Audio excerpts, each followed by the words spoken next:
Antes mesmo de 1687, quando Isaac Newton sistematizou o princípio da ação e reação, a palavra de Deus já nos ensinava a respeito dessa verdade.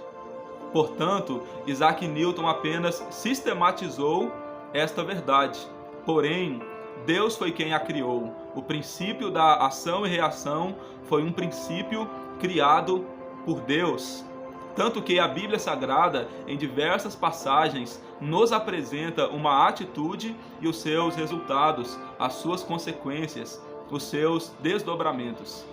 Diante disso, no vídeo de hoje, quero falar com você a respeito de os frutos da proclamação do Evangelho. Seja muito bem-vindo, muito bem-vinda, que a graça e a paz de nosso Senhor permaneça sobre sua vida, em nome de Jesus. A palavra de Deus, na carta do apóstolo Paulo aos Romanos, no capítulo 1, o versículo 16, nos traz a seguinte mensagem: Pois não me envergonho do Evangelho, porque é o poder de Deus para a salvação de todo aquele que crê, primeiro do judeu e também do grego. É certo que a proclamação do Evangelho produz resultados, assim como uma semente é viva e poderosa para fazer a terra produzir. Da mesma forma, o Evangelho é vivo e poderoso para promover salvação na vida de todo aquele que crê.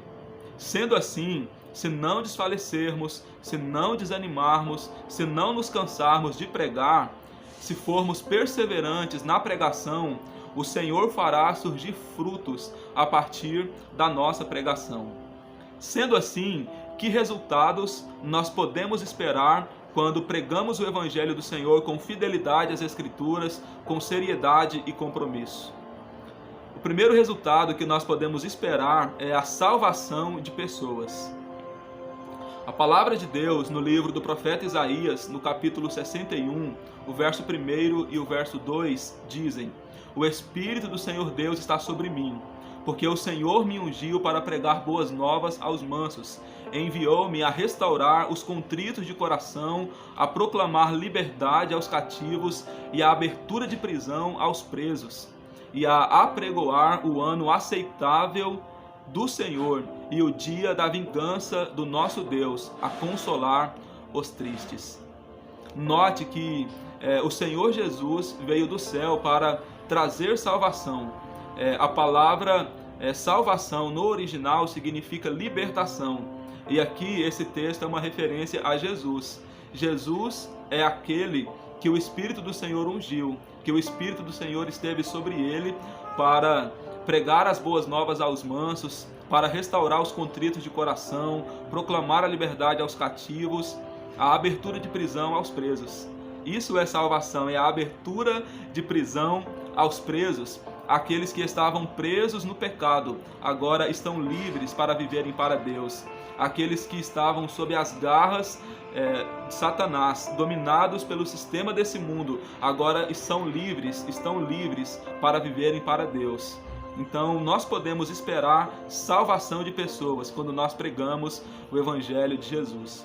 Nós podemos esperar também o milagre.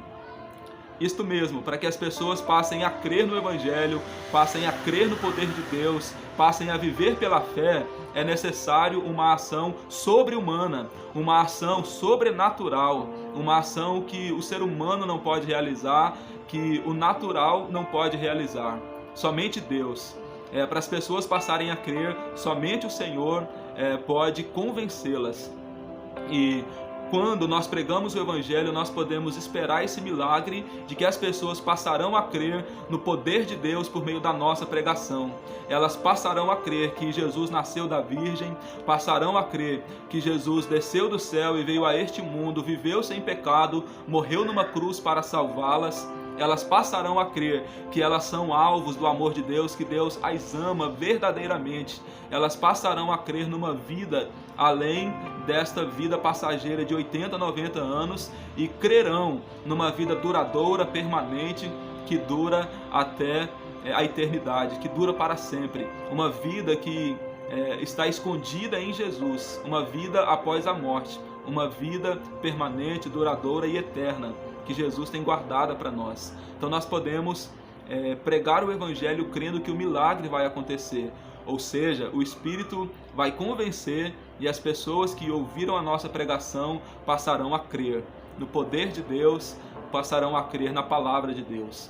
Nós podemos esperar também a transformação de pessoas. Quando nós pregamos o Evangelho, pessoas são transformadas. Aqueles que mentiam agora passam a falar a verdade. Aqueles que eram dominados pela ira agora têm o domínio próprio, que é fruto do Espírito, domínio próprio. Aqueles que antes viviam no pecado deliberado, agora vivem numa batalha contra o pecado porque não são mais dominadas pelo pecado. Nós podemos esperar, quando pregamos o Evangelho, a salvação das pessoas.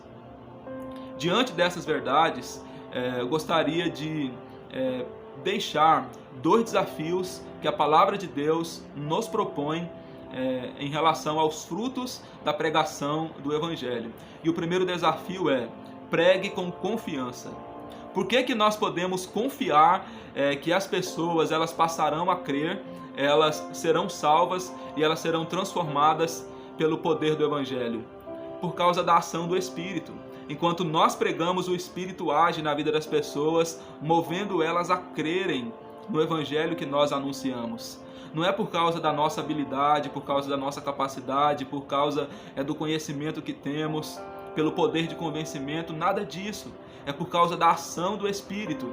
Então, quando pregar o Evangelho, creia que as pessoas elas serão salvas, elas passarão a crer, elas serão transformadas por causa da ação do Espírito Santo. Então, o primeiro desafio é esse: pregue com confiança, confie na restauração que Deus fará na vida das pessoas. E o segundo desafio: pregue com perseverança. Não desista das pessoas. Olha para a sua própria história. Jesus não desistiu de você, Jesus não desistiu de nós. Jesus perseverou com a gente, Jesus continua perseverando com a gente. Jesus é longânimo, o ânimo de Jesus é alongado, a paciência de Jesus é infinita para conosco. E a gente também precisa ter paciência com as pessoas, a gente precisa perseverar, não desistir das pessoas. Portanto, pregue com perseverança. Deixa Deus usar a sua vida. Não desista de pregar, não desanima da pregação, não desfaleça.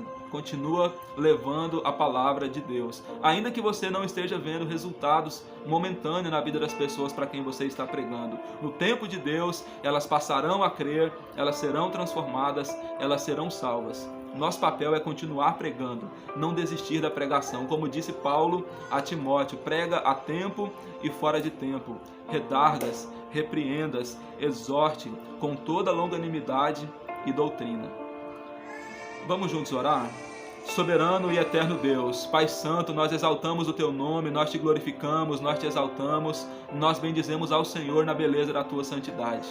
Nós cremos no fruto da pregação do Evangelho. O Senhor é o Deus que faz com que a nossa pregação floresça, com que a nossa pregação produza frutos e resultados para o Seu reino. Por meio da nossa pregação, Deus, nós cremos que pessoas passarão a crer, que pessoas serão salvas, que pessoas serão transformadas, não por causa da nossa habilidade, mas por causa que o Senhor age. O Senhor sempre age, Deus. O Senhor sempre atua quando nós nos dispomos a pregar a palavra do Senhor. E nós cremos que pessoas serão salvas, serão transformadas por meio da nossa pregação. O Senhor as convencerá de que a nossa mensagem é verdadeira.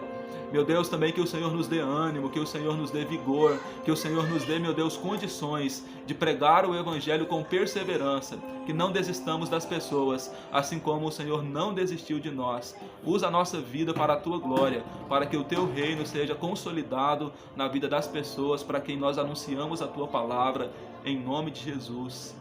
Amém.